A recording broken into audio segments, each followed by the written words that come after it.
Tales from the Jazz Age by F. Scott Fitzgerald. Narrated by Kenneth Elliott. Fantasies. Tarquin of Cheapside. Part 1. Running footsteps. Light, soft-soled shoes made of curious leathery cloth brought from Ceylon setting the pace. Thick flowing boots, 2 pairs, dark blue and gilt, reflecting the moonlight in blunt gleams and splotches following a stone's throw behind. Soft shoes flashes through a patch of moonlight, then darts into a blind labyrinth of alleys and becomes only an intermittent scuffle ahead of somewhere in the enfolding darkness. In go, flowing boots, with short swords lurching and long plumes awry, finding a breath to curse God in the black lanes of London. Soft shoes leaps a shadowy gate and crackles through a hedgerow. Flowing boots leap the gate and crackles through the hedgerow, and there, startlingly, is the watch ahead. 2 murderous pikemen of ferocious cast of mouth acquired in Holland and the Spanish marches. But there is no cry for help. The pursued does not fall panting at the feet of the watch, clutching a purse, neither do the pursuers raise a hue and cry. Soft shoes goes by in a rush of swift air. The watch curse and hesitate, glance after the fugitive, and then spread their pikes grimly across the road and wait for flowing boots. Darkness, like a great hand, cuts off the even flow, the moon. The hand moves off the moon, whose pale caress finds again the eaves and lintels, and the watch, wounded and tumbled in the dust. Up the street, one of flowing boots leaves a black trail of spots until he binds himself, clumsily as he runs, with fine lace caught from his throat. It was no affair for the watch.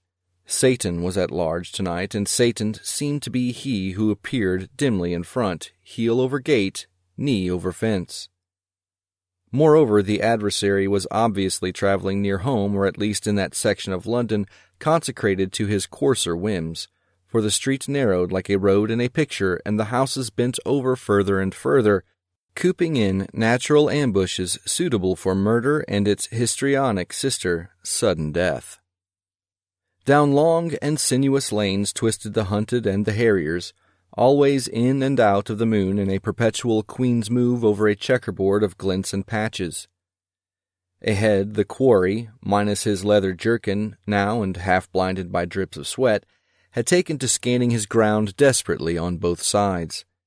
As a result, he suddenly slowed short, and retracing his steps a bit, scooted up an alley so dark that it seemed that here sun and moon had been in eclipse since the last glacier slipped roaring over the earth. 200 yards down, he stopped and crammed himself into a niche in the wall where he huddled, and panted silently, a grotesque god without bulk or outline in the gloom. Flowing boots, 2 pairs, drew near, came up, went by, halted 20 yards beyond him, and spoke in deep-lunged, scanty whispers. I was attuned to that scuffle. It stopped. Within 20 paces. He's hid. Stay together now, and we'll cut him up. The voice faded into a low crunch of a boot, nor did Soft Shoes wait to hear more. He sprang in 3 leaps across the alley, where he bounded up, flapped for a moment on the top of the wall like a huge bird, and disappeared, gulped down by the hungry night at a mouthful. Part 2. He read at wine, he read in bed, he read aloud, had he the breath. His every thought was with the dead, and so he read himself to death. Any visitor to the old James I graveyard near Pete's Hill may spell out this bit of doggerel, undoubtedly one of the worst recorded of an Elizabethan, on the tomb of Wessel Caster.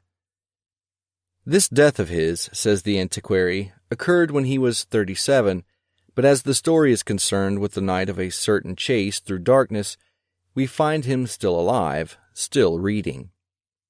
His eyes were somewhat dim, his stomach somewhat obvious. He was a misbuilt man and idolent, oh heavens! But an era is an era, and in the reign of Elizabeth, by the grace of Luther, Queen of England, no man could help but catch the spirit of enthusiasm.